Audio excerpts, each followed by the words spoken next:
আল্লাহ পাক রব্বুল আলামিন প্রথম যেদিন মানব সৃষ্টি করেছেন তখন থেকে কুরবানির বিধান। কুরবানির বিধানটা এমন নয় যে শুধু শেষ জামানায় আমাদের নবীর উপর এই বিধান দেওয়া হয়েছে, এমন নয়। বরং পৃথিবী যখন শুরু হয়, মানব যখন আল্লাহ সৃষ্টি করেন, মানব জাতির সূচনা আল্লাহ তৈরি করেন, তখন থেকে আল্লাহ তাআলা কুরবানির বিধান দিয়েছেন। তো আল্লাহ তাআলা যখন সর্বপ্রথম মানুষ সৃষ্টি করলেন, আল্লাহ বলেন ওয়ালাকাদ খালাকনাকুম সুম্মা সাওয়ারনাকুম সুম্মা কুলনা লিল মালাইকাতি ইসজুদু লিআদামা ফাসাজাদু ইল্লা ইবলিস লাম ইয়াকুম মিনাস সাজিদিন। আল্লাহ বলেন আমি তোমাদেরকে সৃষ্টি করেছি, সুম্মা সাওয়ারনাকুম, এরপরে তোমাদেরকে আমি পূর্ণ আকৃতি দান করেছি, এরপরে সুম্মা কুলনা লিল মালাইকাতি ইসজুদু লিআদাম, সকল ফেরেশতাদেরকে আমি আল্লাহ আদেশ করলাম সিজদা দেওয়ার। আদমকে আমি আল্লাহ সিজদা দেওয়ার আদেশ করলাম। সবাই সকল ফেরেশতা আদমকে সিজদা দিল, ইবলিস দেয়নি। লাম ইয়াকুম মিনাস সাজিদিন, আল্লাহ বলেন ইবলিস সিজদাকারীদের অন্তর্ভুক্ত নয়। তা আল্লাহ যে বললেন ইবলিস আদমকে সিজদা দিল না, সে সিজদাকারীদের অন্তর্ভুক্ত নয়, তাহলে সে কিসের অন্তর্ভুক্ত? অপর আয়াতে আল্লাহ তাআলা বলেন ওয়াইদ কুলনা লিল মালাইকাতি ইসজুদু লিআদামা ফাসাজাদু ইল্লা ইবলিস আবা ওয়াস্তাকবারা ওয়া কানা মিনাল কাফিরিন। ইবলিস তো সিজদাকারীদের অন্তর্ভুক্ত নয়, বরং আল্লাহ যখন তাকে সিজদা করার আদেশ দিলেন সিজদা করলো না। আল্লাহ বলেন সে অহংকার করেছে এবং কাফেরদের অন্তর্ভুক্ত হয়ে গেছে। তার মানে সে সিজদাকারীদের অন্তর্ভুক্ত ছিল না, সে হয়ে গেছে কি কাফের হয়ে গেছে। আচ্ছা, কাফের হয়ে গেল।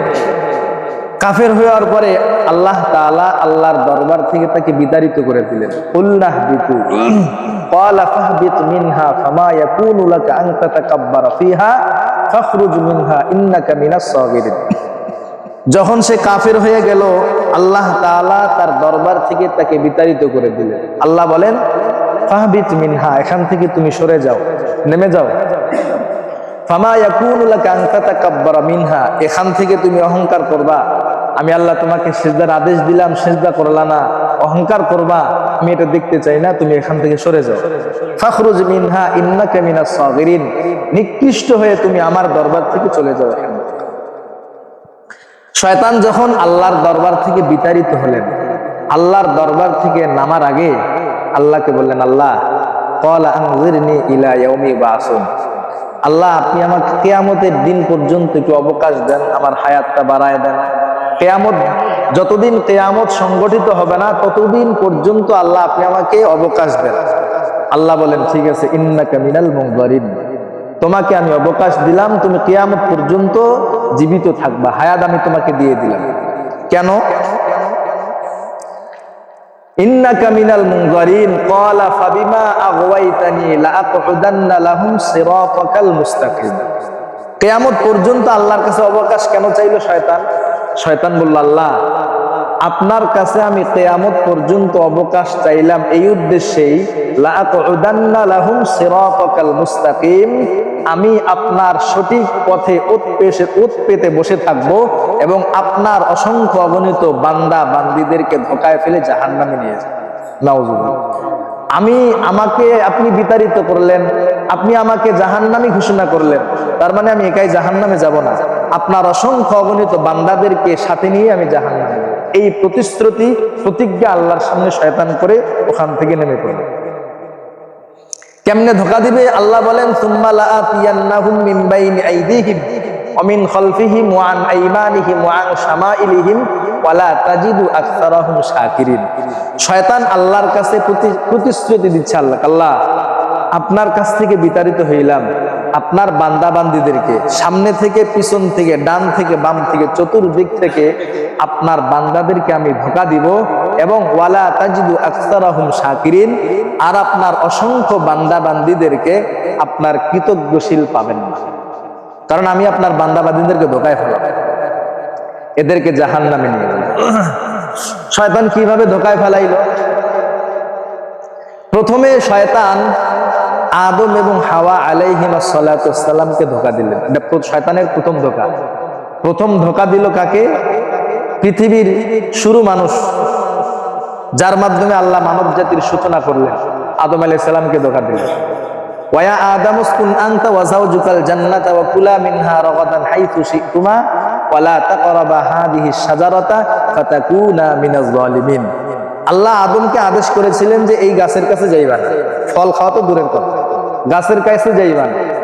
তো শয়তান ফুসলিয়ে ফুসলিয়ে এমন ধোকায় ফালাইলো যে ধোকায় ফালানোর মাধ্যমে আদম এবং হাওয়াকে ওই ফল খাওয়াইলো, যার কারণে প্রথম ধোকা আদম এবং হাওয়াকে শয়তান দিল। জান্নাত থেকে আল্লাহ তাআলা আদম এবং হাওয়াকে দুনিয়াতে পাঠাইলেন। এটা হলো শয়তানের প্রথম ধোকা। দুনিয়াতে আসার পর শয়তান দ্বিতীয় ধোকা দিল। যখন আদম এবং হাওয়া দুনিয়াতে আসার পর মানুষ এখান থেকে সৃষ্টি হবে, আদম এবং হাওয়া স্বামী স্ত্রীর মাধ্যমে আল্লাহ আরো মানব জাতি দুনিয়াতে সৃষ্টি করবেন। তো আদম এবং হাওয়া আলাইহিমাস সালাতু ওয়াস সালামের মাধ্যমে যখন পৃথিবীতে মানুষ আগমন শুরু করলো, শুরুতে আদম আলাইহিস সালামের সন্তান জন্ম নিত, মারা যায়। হাবিল কাবিলের জন্ম তো পরে হয়েছে, আগে অনেক সন্তানের জন্ম হয়েছিল। তো জন্ম হয়, মারা যায়। তো যখন সন্তান জন্ম হয় সুন্দর সুন্দর নাম রাখতো, আব্দুল্লাহ, আব্দুর রহমান, সুন্দর সুন্দর নাম রাখতো। তো শয়তান দ্বিতীয় ধোকা দিল যে দেখছো তোমার সন্তান দুনিয়াতে আসার পর তার নাম যে সুন্দর সুন্দর রাখছো, আব্দুল্লাহ, আব্দুর রহমান রাখছো, যার কারণে তোমার সন্তান দুনিয়াতে থেকে না মারা যায়। তো কি করা যায়? শয়তান ধোকা দিল যে আব্দুল্লাহ, আব্দুর রহমান এমন নাম না রেখে আমি তোমাকে কিছু নাম দিচ্ছি, এই নামগুলো রাখো। কি নাম? তোমার সন্তান যে এবার যে সন্তান জন্মগ্রহণ করবে তার নাম রাখবে আব্দুল হারেস। হারেস কিন্তু শয়তানের নাম। হারেস শয়তানের অনেকগুলো নাম আছে, এর মধ্যে একটা নাম হলো হারেস। তো অনেক সন্তান মারা যাওয়ার পর যখন আরেকটা সন্তান জন্ম নিল, তার নাম রাখার ব্যাপারে শয়তান দ্বিতীয় ধোকা দিল যে তোমার সন্তানের নাম রাখো হারেস, আব্দুল হারেস। আব্দুল হারেস মানে হারেসের গোলাম, মানে শয়তানের গোলাম। তো এই নাম রাখার পরে সন্তান জীবিত থাকলো, মরলো।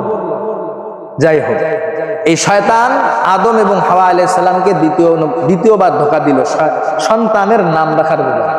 এজন্য ইসলামে সন্তানের নামের ব্যাপারে অনেক গুরুত্ব দিয়েছে যে তোমাদের সন্তানের নামগুলো ভালো নাম রাখো, খারাপ নাম রাখো না। ইসলামে সন্তানের নামের ব্যাপারে খুব গুরুত্ব দিয়েছে, কারণ শয়তান দ্বিতীয় ধাপে ধোকা দিয়েছিল নামের ব্যাপারে। তৃতীয় ধাপে আইসা শয়তান ধোকা দেওয়া শুরু করলো। পৃথিবীতে যখন হাবিলের জন্ম হইল, পৃথিবীতে যখন কাবিলের জন্ম হইল, জন্ম হওয়ার পর এখন তো এদের মাধ্যমে দুনিয়াতে মানুষ সৃষ্টি হবে। তা হাবিল এবং কাবিলের জন্ম পৃথিবীতে হওয়ার পরে যখন তারা বড় হওয়া শুরু হইল, বিবাহের উপযুক্ত হইল। আর বিবাহ ছাড়া তো দুনিয়াতে মানুষ আসবে না, মানুষ আসলেও তো অবৈধ হবে। তো হাবিলের যমজ বোন তার সাথে জন্ম নিল, কাবিলের যমজ বোন তার সাথে জন্ম। তো এই ব্যাপারে আল্লাহ তাআলা বিধান জারি করলেন, যমজ বোনকে বিবাহ করা যাবে না।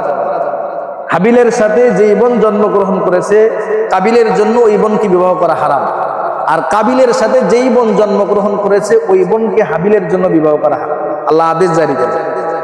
এখন আদেশ জারি করার পর ঘটনাক্রমে কাবিলের সাথে যে বোন জন্মগ্রহণ করেছে এই বোনটা ছিল সুন্দরী, আর হাবিলের সাথে যে বোন জন্মগ্রহণ করেছিল সেই বোনটা ছিল একটু কাল। এখন আল্লাহর আদেশ, নবী আদম আলাইহিস সালাতু ওয়াস সালাম তার সন্তানদেরকে বললেন, আল্লাহর বিধান হলো যমজ বোনকে বিবাহ করা যাবে না। হাবিলের জন্য কাবিলের বোনকে, আর কাবিলের জন্য হাবিলের বোনকে বিবাহ করার বিধান আল্লাহ তাআলা দিয়েছে। শয়তান তৃতীয় ধাপে ধোকা দেওয়া শুরু করল, কাবিলকে ধোকা দেওয়া শুরু করল। তোমার যমজ বোন তো সুন্দর, মানে যুক্তি দাঁড় করাইলো। কি যুক্তি? আল্লাহ তাআলা মায়ের পেটে কাবিল আর তার সাথে সুন্দরী বোন একসাথেই তো আল্লাহ তাআলা দুনিয়াতে পাঠিয়েছেন। তার মানে দীর্ঘ সময় তাদেরকে একসাথে রাখছেন, এজন্যই দুনিয়াতে গিয়েও যেন তারা একসাথে বসবাস করে স্বামী স্ত্রী। সে দেখুন শয়তানের ধোকা দেওয়ার কৌশল কেমন। আল্লাহ কি এমনি এমনি তোমাদেরকে এত সময় ধরে মায়ের পেটে রাখছে? দুনিয়াতে তোমরা স্বামী স্ত্রী হিসাবে বসবাস করবা, এই জন্যই তো আল্লাহ তাআলা মায়ের পেটে তোমাদেরকে একসাথে রাখছে। এটা হলো শয়তানের যুক্তি। আর আল্লাহর বিধান হলো যুক্তিতে ইসলাম চলবে না, যুক্তি দিয়ে আল্লাহর বিধানকে মাপা যাবে না। বরং আল্লাহ যেটা আদেশ করেছেন, বিধান দিয়েছেন, আমার বুঝে আসুক না আসুক ওটা আল্লাহর বিধান, এটাই ঠিক। কিন্তু শয়তান কি যুক্তি দিল? আল্লাহ তাআলা মায়ের পেটে তোমাদেরকে একসাথে রাখছে, এই জন্যই দুনিয়াতে গিয়ে তোমরা স্বামী স্ত্রী হয়েছে। কাবিল মানে না, কাবিল মানতে চায় না যে না, আমি হাবিলের সাথে যেই বোন জন্মগ্রহণ করেছে তাকে বিয়ে করতে পারবো না, বরং আমার সাথে যেই বোন জন্মগ্রহণ করেছে আমি তাকেই বিয়ে করব। তো আল্লাহর বিধানকে অমান্য করতেছে। আল্লাহ তাআলা পরবর্তীতে বিধান, এটা হলো শয়তানের 3 নম্বর ধোঁকা। আল্লাহ তাআলা বিধান জারি করলেন, ঠিক আছে এখন কুরবানি দাও। এই যে কুরবানির সূচনা তখন থেকে শুরু হয়, পৃথিবীর মানব জাতির সূচনা থেকেই কুরবানির ইতিহাস শুরু হয়। আল্লাহ তাআলা বিধান দিলেন, এখন কুরবানির বিধান, কুরবানি দাও। যার কুরবানি কবুল হবে বুঝতে হবে আল্লাহ তারটা কবুল করছেন এবং তার সাথেই ওই সুন্দরী বোনের বিয়ে হবে। আল্লাহ বিধান দিয়ে দিলেন কুরবানির বিধান। আল্লাহ তাআলা এই ব্যাপারেই আল্লাহ তাআলা সূরা মায়েদায় বলেন, খুব চমৎকার একটা ইতিহাস আল্লাহ তাআলা কোরআনে তুলে ধরছেন। ওয়াতলু আলাইহিম নাবা আবনাই আদম বিল হক। আল্লাহ বলেন তাদের সামনে আপনি আদমের 2 সন্তানের ঘটনাটা সঠিকভাবে তুলে ধরুন, বর্ণনা করুন মানুষের উপর, মানুষের কাছে বর্ণনা করুন। ইয কররাবা কুরবানান ফাতুকুব্বিলা মিন আহাদিহিমা ওয়া লাম ইউতাকাব্বাল মিনাল আখার। যখন আল্লাহ কুরবানির বিধান দিলেন, কাবিল কৃষক ছিল, কৃষি খাতে কাজ করত, আর হাবিল পশুপালন করত। তো আল্লাহ কুরবানির যখন বিধান দিলেন তখন কাবিল তার শস্য ক্ষেত থেকে যেগুলো নষ্ট, যেগুলো চলে না, এই কিছু শস্য আল্লাহর রাস্তায় কুরবানি দিলেন, দান করলেন। আর এদিকে হাবিল পশুপালন করত, রুষ্টপুষ্ট সুন্দর দেখে একটা গাভী, একটা দুম্বা আল্লাহর রাস্তায় কুরবানি দিলেন। আর তখনকার কুরবানির নিয়ম ছিল, যার কুরবানিটা কবুল হবে মাঠে ময়দানে কুরবানির বস্তু রেখে আসবে, যার কুরবানির বস্তু কবুল হবে আগুন এসে তারটা পুড়িয়ে দিবে। তো যথারীতি হাবিল এবং কাবিল তার শস্য বস্তু মাঠে রেখে আসলো, হাবিল তার পশু দুম্বা মাঠে রেখে আসলো। আল্লাহ বলেন ইয কররাবা কুরবানান, যখন দুইজনেই কুরবানি দিল, ফাতুকুব্বিলা মিন আহাদিহিমা, দুইজনের একজনের কুরবানি কবুল হইল, ওয়ালাম ইউতাকাব্বাল মিনাল আখার, আরেকজনের কুরবানি কবুল হয়নি। তো কার কুরবানিটা কবুল হইল? হাবিলের। কাবিলেরটা কবুল হয়নি। যখন কাবিলের কুরবানি কবুল হয় নাই, এখন কাবিলের অন্তরে হিংসার জ্বালা পড়া শুরু হয়েছে। আমাদের সমাজে এই যে হিংসা বিদ্বেষটা অনেকের ভিতরে থাকে। কেমন? আমার প্রতিবেশী একটু যদি ভালো চলে, তার সন্তানটা যদি একটু ভালো চলে, ভালো চাকরি বাকরি পায়, বা তার সংসার সুন্দর চলতেছে, আরেকজনের জ্বালা পড়া শুরু হয়, হিংসা শুরু হয়। এর এত সুন্দর সংসার চলে আর আমার সংসার চলে না, এর সন্তানটা এত বড় হয়ে গেল, হ্যাঁ ভালো জায়গায় চাকরি পাইলো, আমার সন্তান পাইলো না, এই যে একটা হিংসা শুরু হয়। আর এই হিংসা শুরু হয় আগে পৃথিবীর শুরু থেকেই। তো কাবিল হিংসা শুরু করলো যে তোমার কুরবানি কবুল হইলো, আমার কুরবানি কবুল হইলো না, তার মানে তোমার কারণে আমার কুরবানিটা কবুল হয়। হিংসা শুরু করে দিল। এখন হিংসা, এদিকে সুন্দরী বোনকেও পাইতেছে না, এদিকে কুরবানিও কবুল হয় না, একটা লাঞ্ছনা, অপমানিত। সে এই লাঞ্ছনা আর অপমানিতর দায়ভার দিচ্ছে হাবিলের উপর, যে তোমার কারণে আমার বোনকেও বিবাহ করতে পারতেছি না, তোমার কারণে আমার কুরবানিটাও কবুল হবে। এখন হিংসার প্রকাশ কিভাবে ফুটিয়ে তুলবে? আল্লাহ বলেন ক্বালা লা আকতুলান্না। যখন এই হিংসা শুরু হয়ে গেল কাবিলের, তখন তার ভাই হাবিলকে হত্যা করার প্রস্তুতি নিল। ক্বালা লা আকতুলান্না, তোমার কারণে আমার কুরবানি কবুল হয় নাই, অতএব আমি তোমাকে হত্যা করব। ইন্নামা ইয়াতাকাব্বালুল্লাহু মিনাল মুত্তাকিন। তখন হাবিল ধৈর্য ধারণ করলেন। এই ধৈর্য ধারণের শিক্ষা পৃথিবীর সূচনা লগ্ন থেকেই। কাবিল যখন তার ভাই হাবিলকে হত্যা করার জন্য প্রস্তুতি নিল, হাবিল বলতে লাগলো ইন্নামা ইয়াতাকাব্বালুল্লাহু মিনাল মুত্তাকিন। আরে ভাই, তুমি আমাকে কিসের কারণে হত্যা করবে? কুরবানি কবুল করার মালিক তো আল্লাহ। যে বান্দা আল্লাহর জন্য একনিষ্ঠভাবে আল্লাহর জন্য কুরবানি করবে, তার কুরবানি তো আল্লাহ কবুল করবে। তো আমি পশু কুরবানি দিয়েছি একমাত্র আল্লাহকে রাজি খুশি করার জন্য, তো আল্লাহ তো মুত্তাকিদের কুরবানিই কবুল করে, তোমারটা করে নাই, তুমি মুত্তাকি না। আর আমারটা কবুল করছেন আল্লাহ, কারণ আমি মুত্তাকি, আমি আল্লাহর জন্য কুরবানি করছি। হাবিল এভাবে বলতে লাগলো, ধৈর্য ধারণ করতে লাগলো হাবিল। এরপরে আল্লাহ বলেন লাইন বাসাত্তা ইলাইয়া ইয়াদাকা লিতাকতুলানি মা আনা বিবাসিতুন ইয়াদিয়া ইলাইকা লিআকতুলাক। এখন হাবিল বলতে লাগলো, ভাই তুমি আমাকে হত্যা করার জন্য তুমি তোমার হাত আমার দিকে সম্প্রসারিত করছো, বাড়াচ্ছ আমাকে হত্যা করার জন্য। তবে মনে রাখবা, আমি ধৈর্য ধারণ করবো, আমি তোমাকে হত্যা করব না।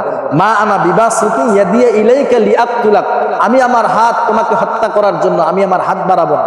তুমি যদি আমাকে হত্যা করো করো, কিন্তু আমি আমার হাতকে তোমাকে হত্যা করার জন্য কিঞ্চিত পরিমাণ বাড়াবো না, আমি ধৈর্য ধারণ করবো।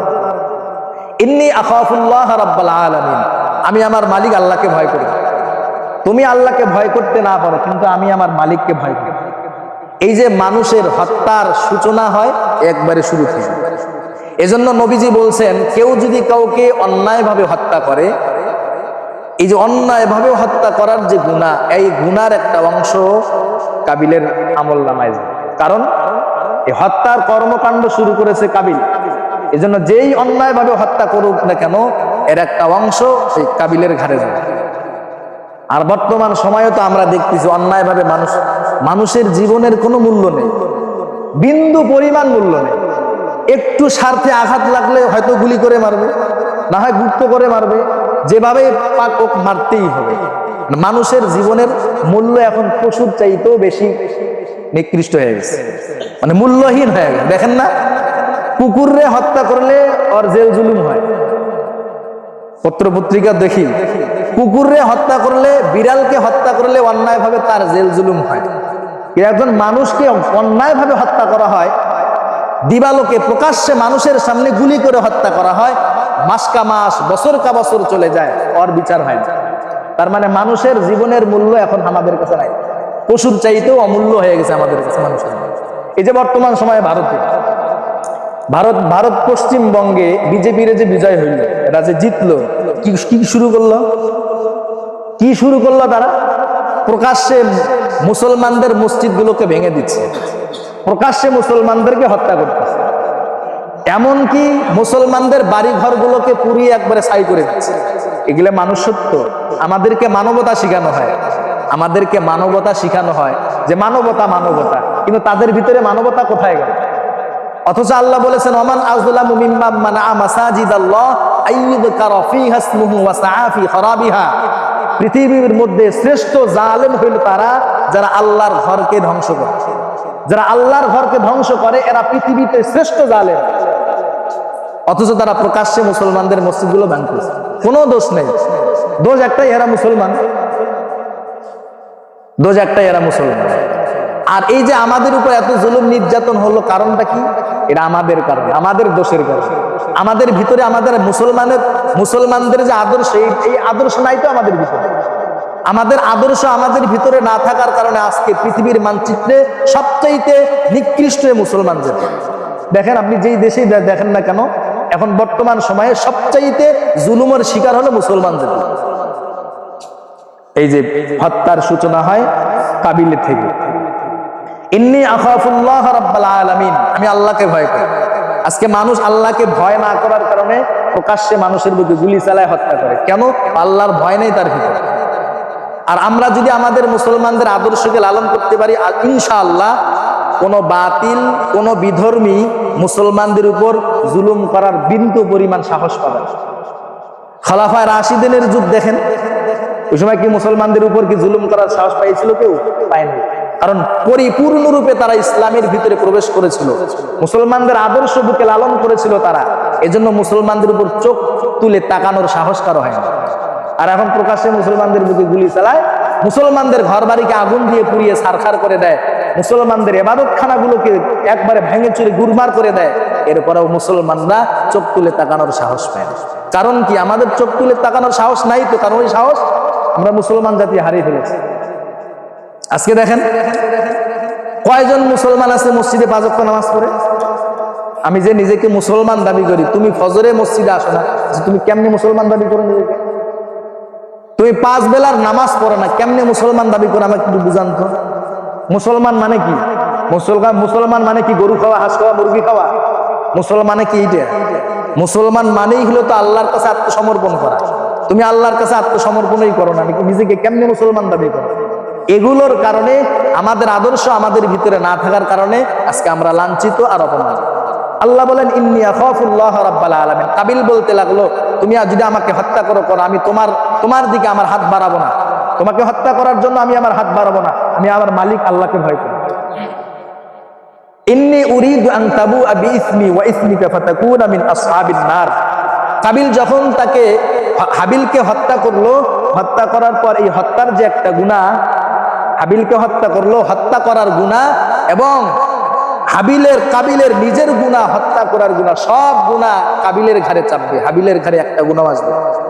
আল্লাহ বলেন ওয়াদালিকা জাযাউয যালিমিন। আর এই প্রতিদানই হলো জালেমদের প্রতিদান। যারা যেই পরিমাণ জুলুম করবে, যারা যেই পরিমাণ অন্যায় করবে, এই পরিমাণ অন্যায়ের শাস্তি আল্লাহ তাকে দিবেন। ওয়াদালিকা জাযাউয যালিমিন। আর এটাই হলো জালেমদের প্রতিদান। ফাতাওয়াত লাহু নাফসুহু কতলা আখিহি। যখন কাবিল তার ভাই হাবিলকে হত্যা করার প্রস্তুতি নিল, তার অন্তর যখন তাকে ধোঁকা দিল হাবিলকে হত্যা করার জন্য, ফাকাতালাহু, কাবিল হাবিলকে হত্যা করে।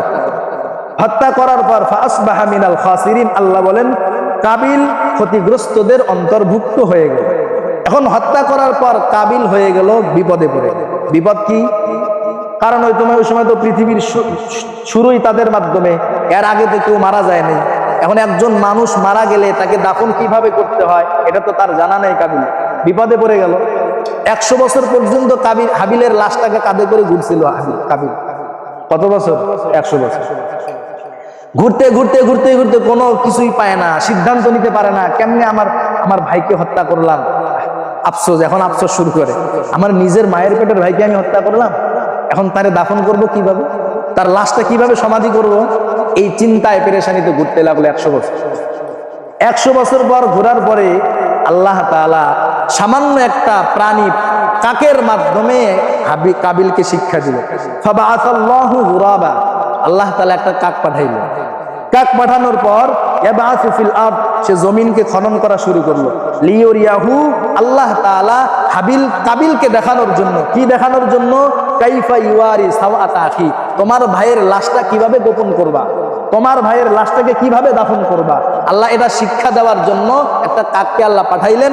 কাকটা আরেকটা কাককে হত্যা করে মাটি খনন করে ওই মৃত কাকটাকে মাটির নিচে দাফন দিলেন। ক্বালা ইয়া ওয়াইলাতা আ'জিজতু আন আকুনা মিসলা হাযাল গুরাব। এবার কাবিল চিন্তা করলো, হায় রে, আমি এই সামান্য একটা কাকের চাইতে অধম। আ'জাজতু আন আকুনা মিসলা হাযাল গুরাব, এই কাকের চাইতে আমি তো বড় অধম হয়ে গেল। সে তার সমজাতি ভাই কাককে হত্যা করে সে দাফন করতে পারলো, আর আমি 100 বছর পর্যন্ত আমার ভাইয়ের লাশটা নিয়ে ঘুরতেছি, কেমনে দাফন করবো? আমি কাকের চাইতে বড় অধম হয়ে গেলাম। এরপরে কাবিল তার ভাই হাবিলকে কবর খনন করে দাফন করে।